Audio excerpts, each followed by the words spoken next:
kisah-kisah Al-Quranul Karim, Qissatu Qarun, kisahnya Qarun. Siapa Qarun dan bagaimana kisahnya? Ma'asyiral muslimin yang dimuliakan Allah Subhanahu wa taala. Bicara tentang Qarun, maka Allah Subhanahu wa taala menceritakan Qarun di 3 surat dalam Al-Quranul Karim. Pertama disebutkan dalam surah Ghafir atau surah Al-Mu'min, yang kedua dalam surah Al-Ankabut, dan yang ketiga dalam surah Al-Qasas. Di dalam surah Al-Mu'min atau Al-Ghafir, Allah Subhanahu wa taala berfirman, laqad arsalna Musa bi ayatina wa sultanin mubin ila fir'auna wa hamana wa qarun faqalu sahirun kadzdzab. Dan sungguh kami telah utus Musa dengan tanda-tanda kebesaran kami dan bukti yang nyata kepada Fir'aun dan juga Haman perdana menterinya serta Qarun, dan mereka mengatakan bahwa Musa adalah penyihir lagi pendusta. Di sini Allah sebutkan kata Qarun. Kemudian dalam surah Al-Ankabut, wa qaruna wa fir'auna wa haman wa laqad ja'ahum Musa bil bayyinati fastakbaru fil ardi. Qarun, Fir'aun dan Haman, dan sungguh telah datang kepada mereka Musa dengan bukti-bukti yang nyata, mereka pun kemudian berlaku sombong di permukaan bumi. Dalam surah Al-Ankabut disebut kata Qarun, tapi yang paling lengkap yang ingin kita kisahkan dalam Al-Quran ini suratul Qasas dari ayat 76 sampai 82. Di sini cukup lengkap kisah siapa Qarun itu. Ma'asyiral muslimin yang dimuliakan Allah Subhanahu wa taala. Sebelum saya mengkisahkan tentang Qarun ini, kita tahu bahwa Qarun ini hidup di zaman Nabi Allah Musa alaihi salatu wassalam, dan Al-Quran paling banyak menceritakan kisah-kisah para nabi ini adalah Nabi Allah Musa alaihi salatu wassalam. Nabi terbanyak yang dikisahkan dalam Al-Quran. Sampai-sampai Nabi Musa alaihi salatu wassalam disebut 131 kali di 33 surat dalam Al-Quran. Nabi Musa alaihi salatu wassalam sampai disebut 131 kali di 33 dalam surat di dalam Al-Quran. Ada surah Al-Baqarah, ada Al-A'raf, Yunus, Taha, Asy-Syu'ara, Naml, Qasas, dan surat-surat yang lainnya di 33 surat, menunjukkan lengkapnya kisah Musa alaihi salatu wassalam. Dan Nabi Musa alaihi salatu wassalam salah satu rasul pilihan. Makanya Allah mengatakan dalam surah Al-A'raf 144, qala ya Musa inni istafaituka 'alan nasi birisalati wa bikalami. Wahai Musa, inni istafaituka, aku telah memilihmu dengan risalahku dan dengan kalamku. Dari sini kita tahu bahwa Musa adalah kalimur rahman, nabi yang banyak berdialog dengan Allah Subhanahu wa taala. Dan Nabi sallallahu alaihi wasallam pernah mengatakan la tufaddiluni ala Musa. Jangan kalian lebihkan aku dibandingkan Musa. Fa innan nasa yas'aquna yaumal qiyamah fa akunu awwal man yafiq fa ajidu Musa batishan biqaimatil arsy fala adri asaiqa fa afaq qabli. Kata Nabi sallallahu alaihi wasallam, jangan lebihkan aku dibandingkan Musa, karena nanti pada hari kiamat manusia semuanya akan mati dalam tiupan sangkakala yang kedua. Kemudian orang yang pertama kali siuman adalah aku. Masalahnya ketika aku siuman, aku melihat Musa alaihi salatu wassalam sedang bersandar di tiang arsy, sehingga aku tidak tahu apakah aku lebih dahulu siuman ataukah Musa. Intinya bahwa Nabi Musa alaihi salatu wassalam memiliki keutamaan. Lah di zaman Nabi Musa inilah kisah Qarun dimulai. Di zaman Nabi Musa inilah kisah Qarun dimulai. Allah Subhanahu wa taala berfirman di dalam surah Al-Qasas, inna Qaruna kana min qaumi Musa. Sesungguhnya Qarun itu salah satu dari kaumnya Nabi Musa. Kalimat min maksudnya adalah bahwa Qarun itu bukan orang lain, tapi masih dari kaumnya Nabi Musa alaihi salatu wassalam. Dari sini terjadi silang pendapat tentang siapa Qarun dan juga nasabnya. Saya akan sebutkan beberapa perselisihan para ulama. Ada yang mengatakan bahwa Qarun adalah ibnu ammi Musa, anak dari pamannya Nabi Musa alaihi salatu wassalam. Kalau anak paman berarti dengan Nabi Musa jatuhnya sepupu. Dan ini pendapat Ibrahim An-Nakhai. Ada juga yang mengatakan bahwa Nabi Musa, bahwa Qarun dia adalah ibnu khalah.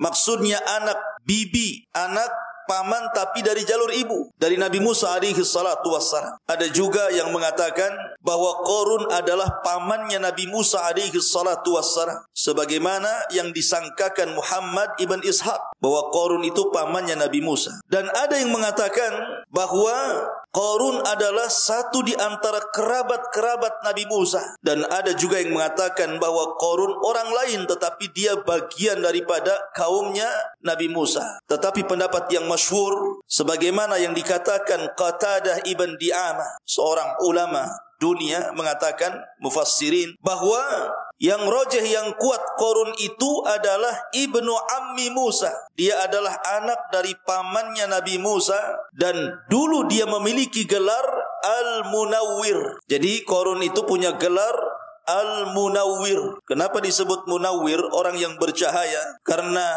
Qarun itu termasuk ahli ibadah dan memiliki suara indah ketika tarannum Taurat. Jadi kalau seandainya dia membaca kitab Taurat kemudian melanggamkan Taurat, maka Qarun itu memiliki suara yang paling indah saat itu. Jadi kalau dia baca Taurat, orang suka dengan Qarun. Selain ahli ibadah, suka baca Taurat dan indah suaranya, sehingga orang mencintai Qarun dan memuja-muja Qarun karena ahli ibadahnya dan kepakarannya terhadap Taurat. Lihat bagaimana Qarun ini dulu bukan orang jahat, orang baik. Bahkan dia dengan Nabi Musa alaihi salatu wassalam bahu-membahu untuk mengajak manusia ke dalam kebaikan. Qarun itu. Tetapi Allah Subhanahu wa taala takdirkan belakangan Qarun terfitnah dengan harta. Kemudian semakin jauh dari Taurat, semakin jauh dari Taurat, semakin jauh dari ajaran Musa alaihi salatu wassalam. Akhirnya Qarun menjadi musuh Allah, kemudian berubah menjadi orang munafik. Dan di zaman Nabi Musa alaihi salatu wassalam, yang tadinya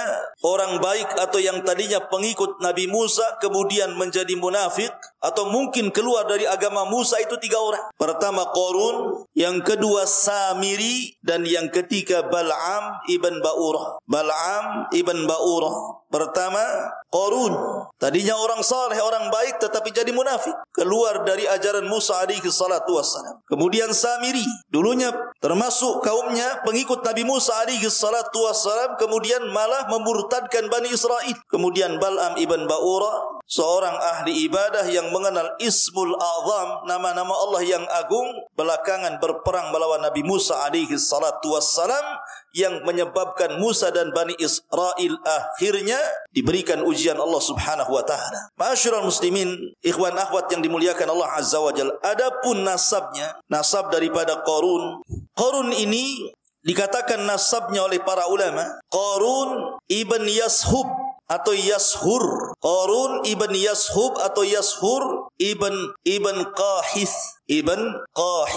Qarun ibn Yashub atau Yashur ibn Qahis, dan nasabnya sampai kepada Nabi Allah Ya'qub alaihi salatu wassalam. Dari sini menunjukkan bahwa Qarun itu dari Bani Israel, karena nasabnya sampai kepada Ya'qub. Dan Israel itu istilah daripada atau nama lain daripada Ya'qub alaihi salatu wassalam. Jadi Ibrahim alaihi salatu wassalam punya anak. Pertama Ismail, dari Ismail ini lahir keturunannya pemimpin para nabi dan rasul sekaligus penutup para nabi dan rasul, Muhammad sallallahu alaihi wasallam. Kemudian dari jalur Sarah lahirlah Ishak, dan dari Ishak ini lahirlah Ya'qub, dan dari Ya'qub inilah lahir Bani Israel. Karena Ya'qub itu nama lain daripada Israel. Kemudian Ya'qub punya anak 12, di antaranya Yusuf, Ibn Yamin, Lawa, Yahuda, dan yang lainnya, yang kemudian turunan dari 12 putra Ya'qub itu berkembang biak di Mesir, yang kemudian disebut dengan Bani Israel. Sebut dengan Bani Israel. Lah Qarun ini bagian daripada Bani Israel. Makanya Allah Subhanahu wa taala mengatakan inna Qaruna kana min qaumi Musa. Sesungguhnya Qarun itu bagian dari kaumnya Musa alaihi salatu wassalam.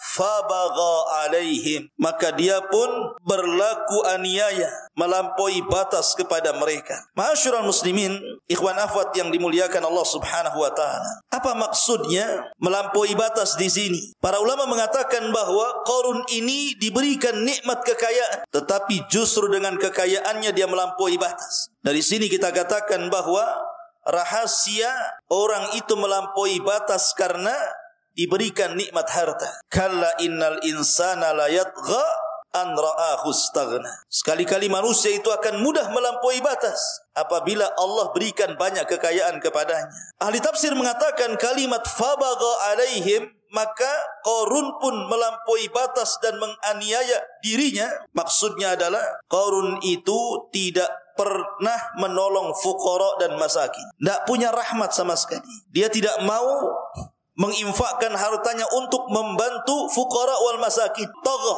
melampaui batas. Tidak mau mengeluarkan sedikit hartanya untuk membantu fuqara wal masakin. Ini yang pertama. Yang kedua, makna tagha itu fabagha alaihim, makna bagha, melampaui batas di sini artinya Qarun itu talabul fadli alaihim wa an yakunu tahta yadi. Orangnya sombong, orangnya takabbur, pokoknya dia anggap semua orang itu di bawah kakinya. Bagha alaihim, sombong, sesombong Fir'aun terhadap Bani Israel. Kemudian juga ada yang mengatakan bahwa kalimat bagha alaihim, maka Qarun pun akhirnya melampaui batas kepada mereka, sebagaimana dikisahkan oleh Al-Imam Al-Kalbi rahimahullahu ta'ala. Karena Qarun ini hasad. Dia hasad kepada siapa? Kepada Nabi Musa alaihi salatu wassalam. Apa hasadnya? Dia datang kepada Nabi Musa dan mengatakan, ya Musa, amma la in kunta faddalta alayya bin nubuwah faqad fuddiltu alayka bil mal. Wahai Musa, memang Allah sudah berikan keistimewaan kepada kamu dengan kenabian, tapi aku juga tidak kalah istimewanya karena Allah Subhanahu wa taala sudah memberikan banyak harta kepadaku. Qarun sombong, dikiranya kekayaannya bisa menandingi nikmat nubuwah, dan ini prasangka yang salah. Banyak orang-orang kaya itu walaupun mereka bermaksiat tapi diberikan kekayaan, seolah-olah dia punya kedudukan di hadapan Allah dan mengatakan Rabbi akraman, Rabbku telah memuliakan diriku. Tapi kalau seandainya dicabut kekayaannya, dia pun mengatakan Rabbi ahana, Rabb sudah menghinakan diriku. Jadi Qarun kemudian mengatakan seperti itu kepada Musa. Hasadnya Qarun kepada Musa, akhirnya Qarun pun berlaku sewenang-wenang, kemudian berbuat jahat kepada nabinya. Fabagha alaihim, maka Qarun pun menganiaya terhadap mereka. Kemudian Allah Subhanahu wa taala menyebutkan sebabnya dan dalam Al-Qur'an di sini. Kenapa Qarun itu sejahat itu? Perhatikan, wa atainahu minal kunuzi ma inna mafatihahu latanu bil usbati ulil quwwah. Sesungguhnya Qarun termasuk kaum Musa, maka ia berlaku aniaya terhadap mereka. Apa penyebab aniayanya Qarun kepada mereka? Karena kami telah menganugerahkan kepada Qarun pembendaharaan harta yang kunci-kuncinya sungguh berat, dipikul sejumlah orang-orang yang kuat. Sebagian ahli tafsir mengatakan, jadi Qarun itu punya gudang banyak. Ada yang mengatakan kunuz itu artinya al-fiddah, al-zahab wal-fiddah. Jadi Qarun itu punya banyak emas, punya banyak perak. Sampai gudang-gudang penyimpanan emas dan perak itu banyak sekali. Nah di sini Allah mengatakan, wa atainahu minal kunuz ma inna mafatihahu. Kuncinya gudang itu disebutkan oleh ahli tafsir, itu diletakkan di sebuah kulit kering itu.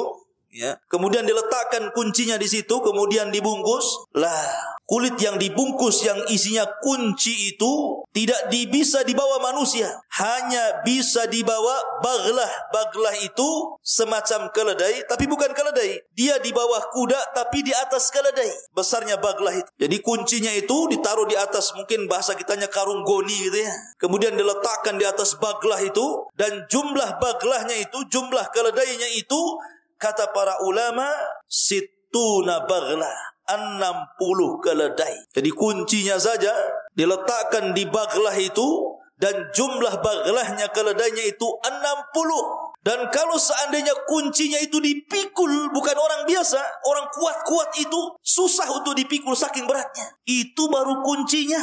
Gimana gudangnya gitu maksudnya. Kuncinya saja sulit untuk dipikul saking banyaknya. Itu pun harus dipikul dengan keledai yang berjumlah 60 keledai. Banyak kuncinya itu. Kalau sudah banyak kuncinya, tentu banyak gudangnya.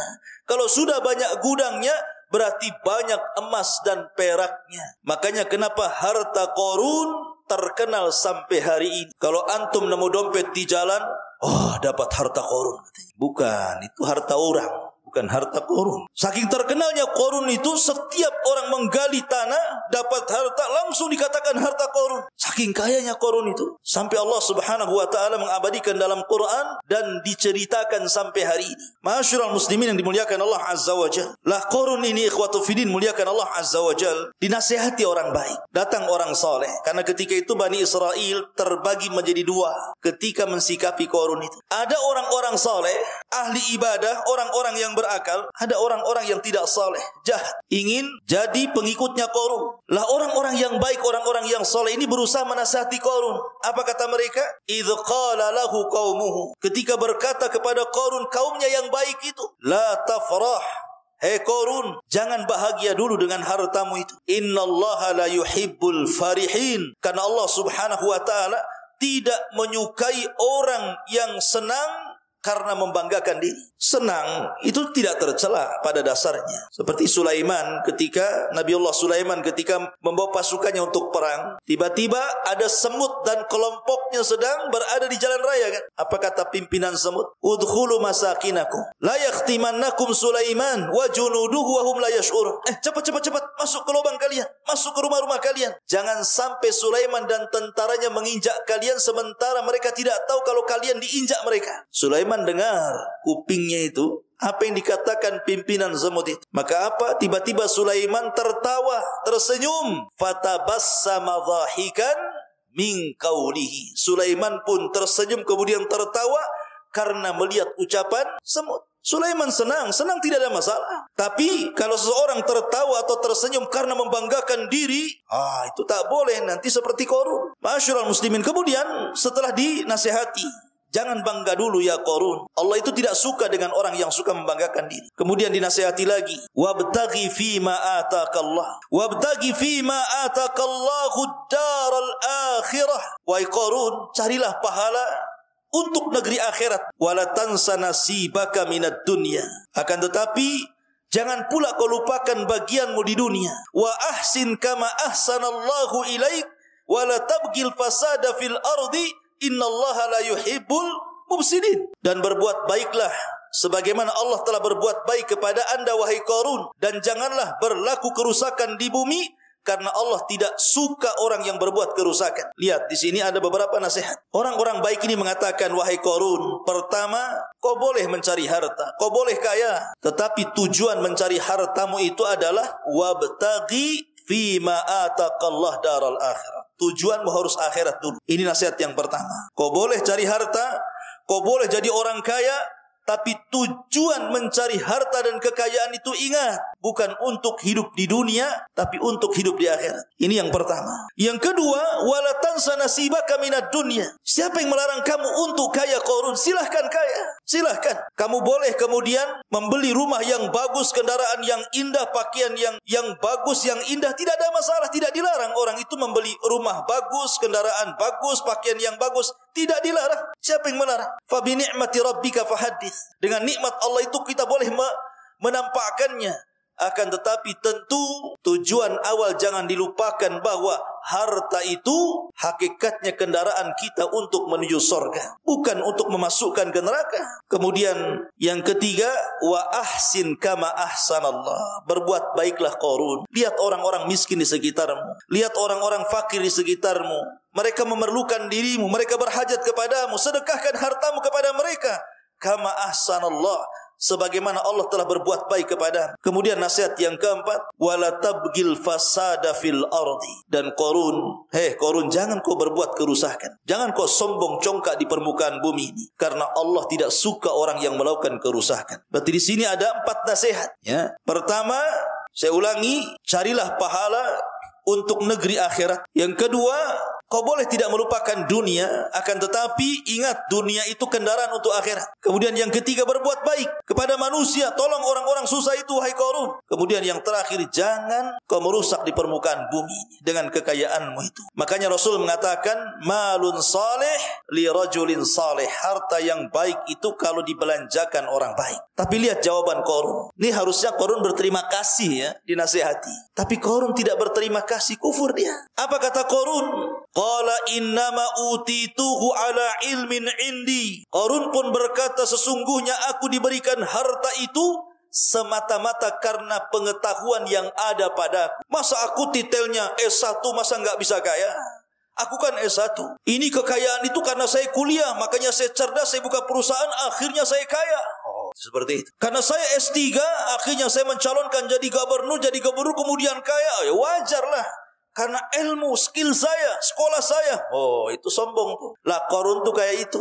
Qarun membanggakan pengetahuannya, bahwa rizki yang Allah anugerahkan kepadanya itu karena pengetahuan yang diberikan kepada Qarun yang cerdas itu, sehingga dengan kecerdasannya, kepiawaiannya dia menjadi orang kaya. Ikhwan, kalau kita bandingkan Qarun dengan Sulaiman alaihi salatu wassalam, Nabiullah Sulaiman, nggak ada apa-apanya. Kalau seandainya kekayaan Nabi Sulaiman kita bandingkan dengan kekayaan Qarun, Sulaiman jauh lebih mulia, jauh lebih kaya dibandingkan Qarun. Gak ada apa-apanya Qarun dibandingkan kekayaan Sulaiman itu. Dia nabi, dia raja, dia orang kaya. Qarun bukan nabi, bukan raja.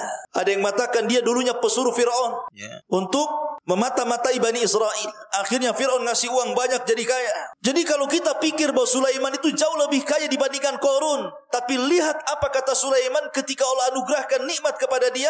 Dia mengatakan, hadza min fadli Rabbi. Ini kekayaanku, kata Sulaiman, semuanya karena karunia Allah yang Allah titipkan kepadaku. Semua hanya untuk menguji diriku, apakah aku termasuk orang kufur ataukah termasuk orang yang bersyukur. Lihat, ini perkataan siapa?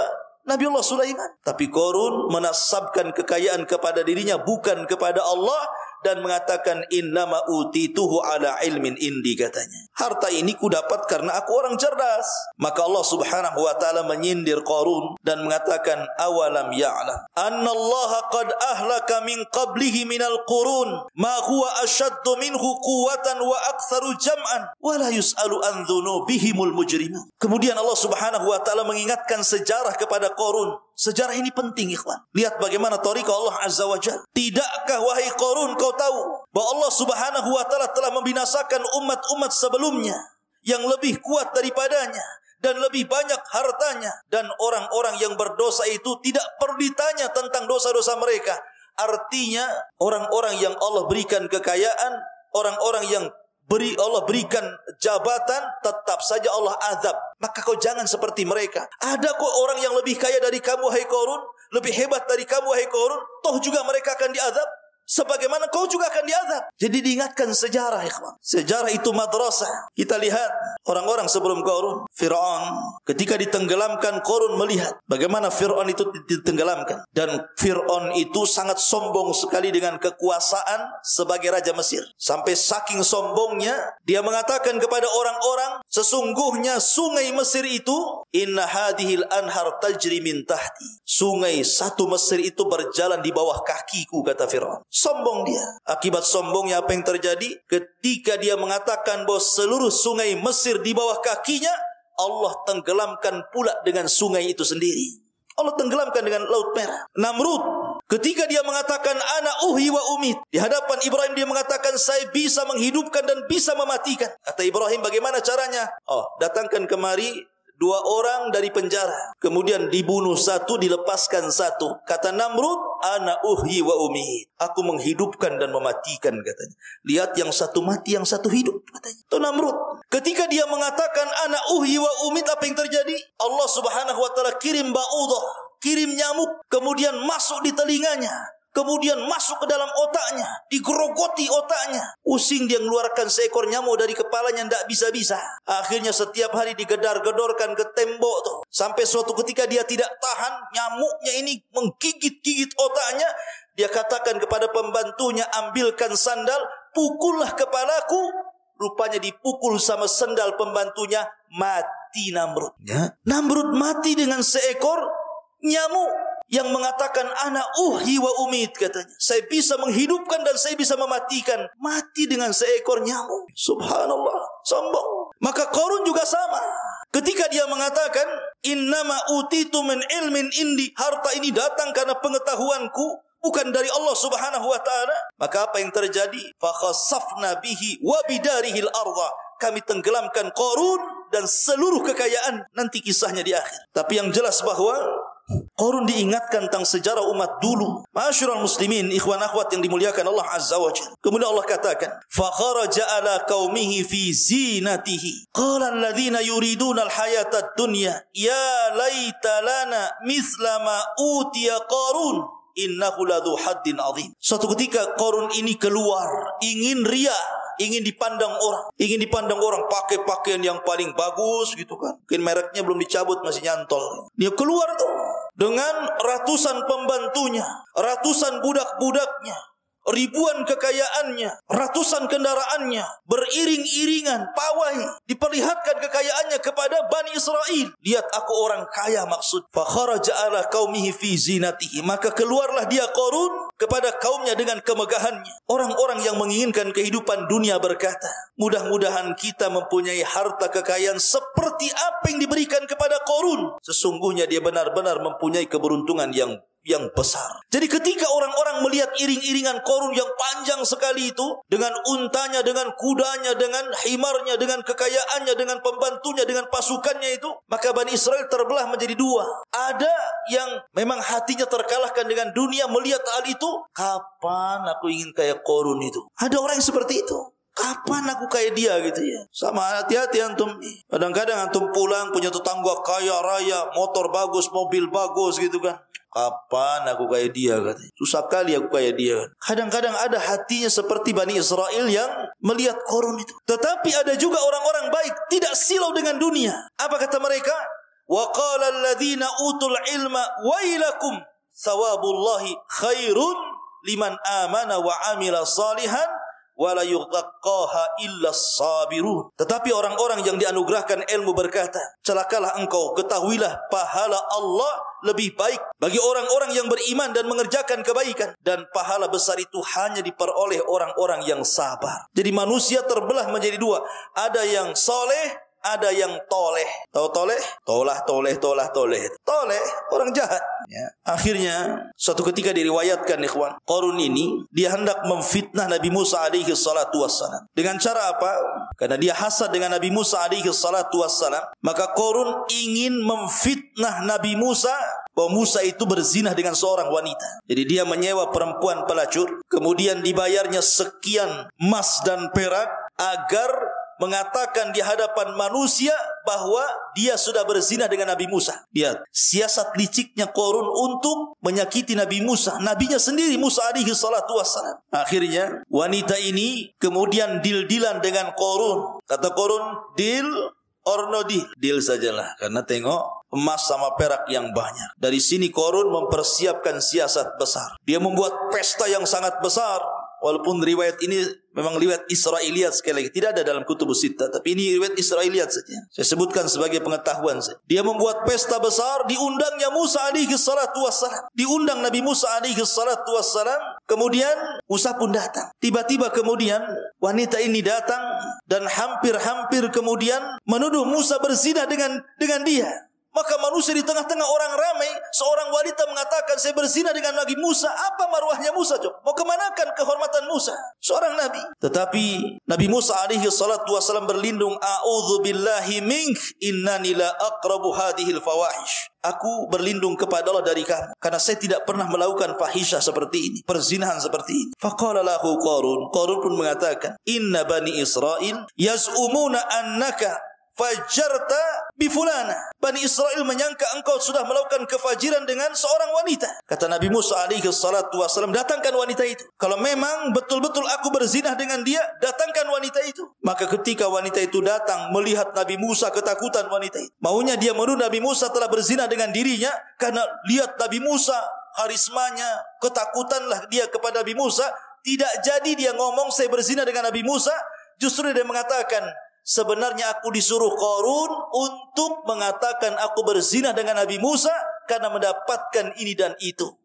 Terbongkarlah kedok siasat buruknya Qarun kepada Nabi Musa alaihi salatu wassalam. Dari sini akhirnya kemudian dalam riwayat Qarun ketika itu datang utusan Nabi Musa agar Qarun mengeluarkan zakatnya. Dia harus mengeluarkan zakat. Setiap orang yang kaya harus mengeluarkan zakat. Dalam Islam kan seperti itu. Kalau nisabnya sudah senisab emas 84 gram maka dikeluarkan 2,5%. Kalau kambing 40 kambing, 1 kambing dia keluarkan. Maka dalam syariat Nabi Musa juga sama. Kalau sudah banyak hartanya keluarkan zakatnya. Tetapi Qarun tidak mau. Akhirnya dia pun mengumpulkan manusia ingin berjumpa dengan Nabi Musa. Dari situ dia mengatakan, wahai Musa, aku akan berdoa keburukan kepadamu jika aku akan silahkan kau berdoa keburukan kepadaku, aku pun sama. Siapa yang benar di antara ajaranmu ataukah diriku? Dan aku tetap tidak akan bayar zakat. Akhirnya saling mendoakan keburukan antara Fir'aun, antara Qarun dan Musa. Pertama Qarun,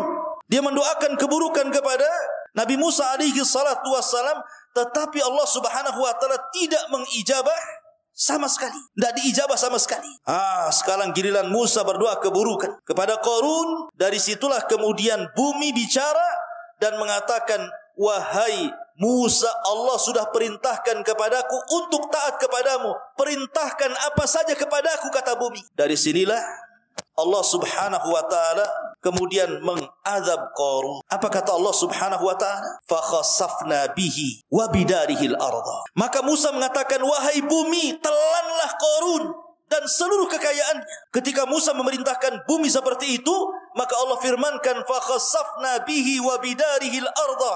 Maka kami tembenamkan Qarun dan seluruh rumah dan kekayaannya. Fama kana lahu min fi'atin yansuruna min dunillah wa ma kana minal muntasirin. Maka tidak ada baginya satu penolong pun yang akan menolongnya selain Allah, dan dia tidak termasuk orang-orang yang dapat membela diri di hadapan Allah. Sekarang Qarun sudah masuk ke perut bumi. Sak rumah-rumahnya, sak harta-hartanya, tidak ada tersisa. Ketika masuk semua ke dalam bumi, maka bumi menutupnya dan semua sudah di perut bumi.